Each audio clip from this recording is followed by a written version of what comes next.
Hey, what's up? I'm Paul Gray, and I play for Slipknot. I'm here to teach a couple songs. The first song will be Duality off our last album, Subliminal Verses, Volume 3.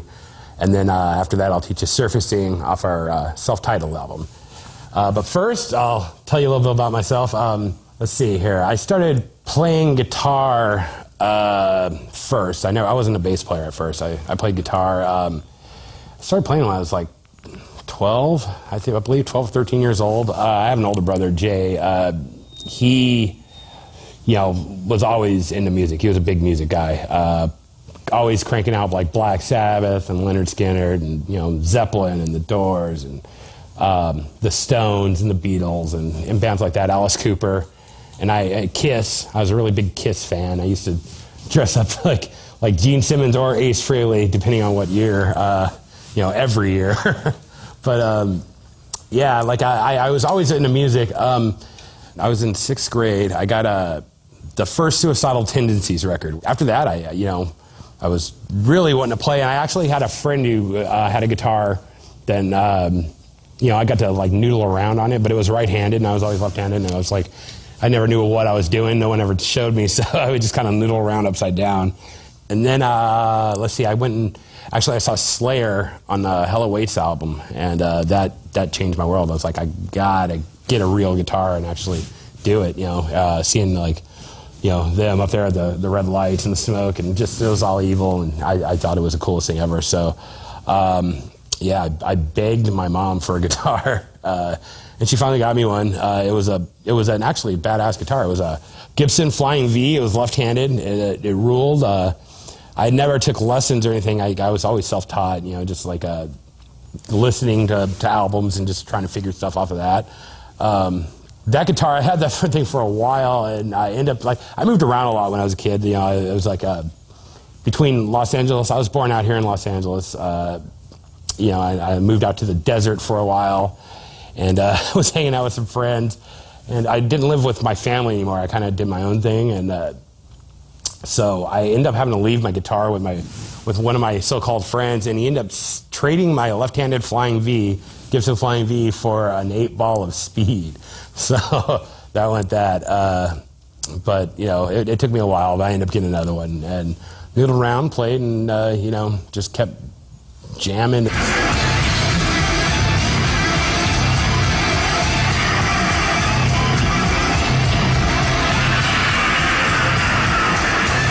I had an apartment, my first apartment when I was 16, and me and my friend Frank, man, we would noodle around playing all the time, and my other friend Chris, and we kind of we started our own little band called Sudden Infant Death Syndrome, which was I don't know, we would jam, do Danzig songs and stuff like that in our living room. I was 16 years old. Actually, by this time I was 17. I was sick of, having to struggle every month, on my own. And I called my mom up, and she had moved to Iowa. And so I asked her if I could come and sleep on the couch out there. So I moved to Iowa, and that's where I met the guys who eventually would become Slipknot.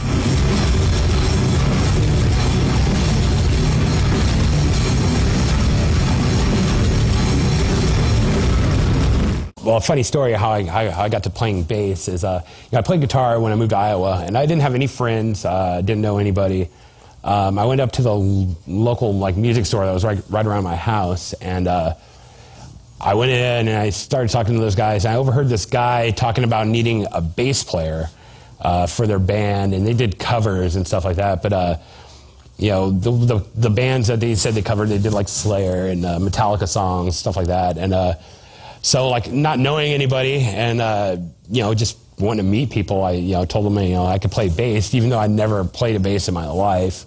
And I didn't own a bass, and I had no money to buy a bass, but I told them I could play bass and that I'd come and rehearse with them. And one of my brother's friends had a weird right-handed bass, which I strung left-handed, and used this little practice amp.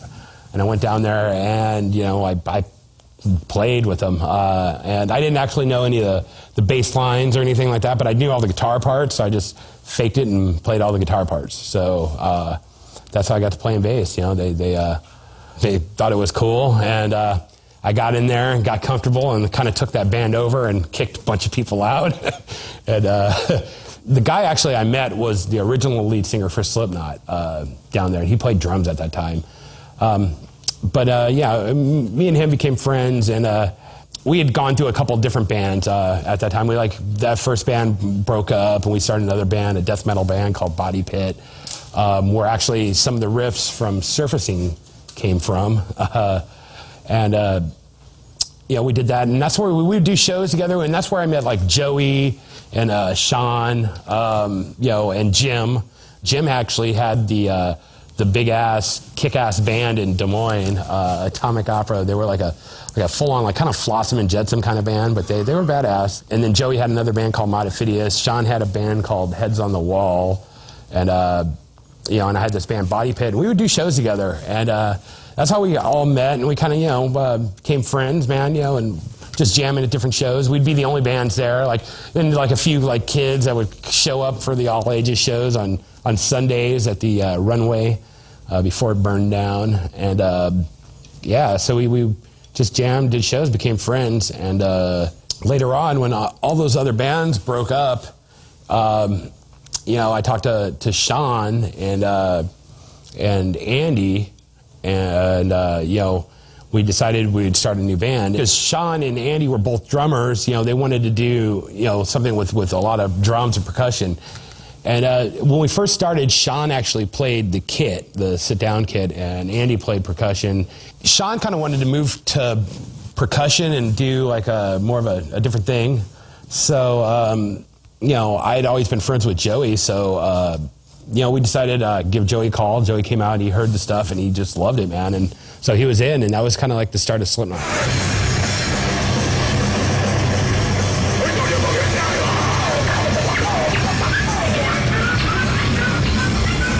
We had a old guitar player, Josh, who was in that first band that I joined. You know, we got Mick in there. I tried a couple other different people and different lineup arrangements, but we ended up getting Mick, and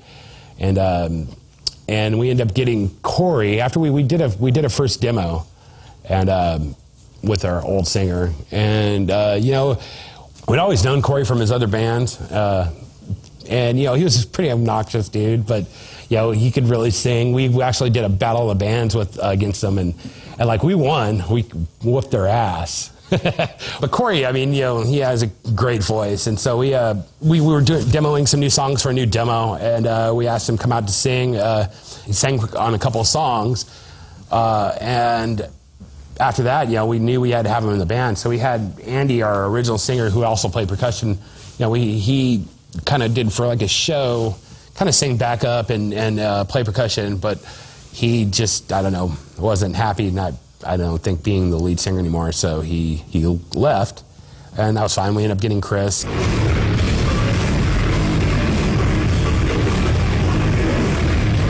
We had 9 guys in the band, and we had one van that could get all our gear, and then we'd have to drive 2 cars everywhere we're going. It's kind of sucking.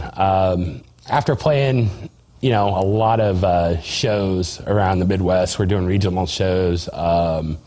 You know, in Des Moines, Omaha, Lincoln, you know, Kansas City, Chicago, you know, Peoria. People started coming out and, you know, paying attention. It's kind of a funny story. We had this girl that was managing us, kind of managing us, you know, helping us out. She was working at our local radio station. And, like, you know, she was asking, like, you know, who would we want to, like, do the album or something like that, you know. And we mentioned Ross Robinson to her, and she called up one of her friends who actually just happened to be Ross Robinson's manager, which he had no idea is John Reese. And she called up John Reese. She's like, you know how to get a hold of this Ross Robinson dude? And he's like, you know, it's funny you ask because I actually manage him. So, you know, she sent out a CD, and Ross came out, and we had actually a few other label guys, I won't mention, come out too. But, you know, we always like felt a great vibe with Ross, so we, you know, we went with Ross, man. Like, and Roadrunner, you know, Ross was doing his, he had like an imprint through Roadrunner, so, you know, which was awesome, because we actually, it was kind of funny. I have a little funny story too. We were going to sign a deal with Sony, and we went and played one last show in Las Vegas, like as an unsigned band, and we're going to go back to Des Moines and sign the contract. We're like, well, we shouldn't sign it now. We should wait until we got home, you know, and we'll do one last show as an unsigned band. So we went to Vegas, and there was somebody higher up than the guy who gave us the contract. And he's like, man, if that's what music's going towards, like, I don't want them. And so they pulled the contract before we could get back and sign it. And yeah, on Monday we got back and it was gone. They're like, no, you can't sign it. So we ended up getting some other offers, but we went with Roadrunner and Ross Robinson and went and did the first album.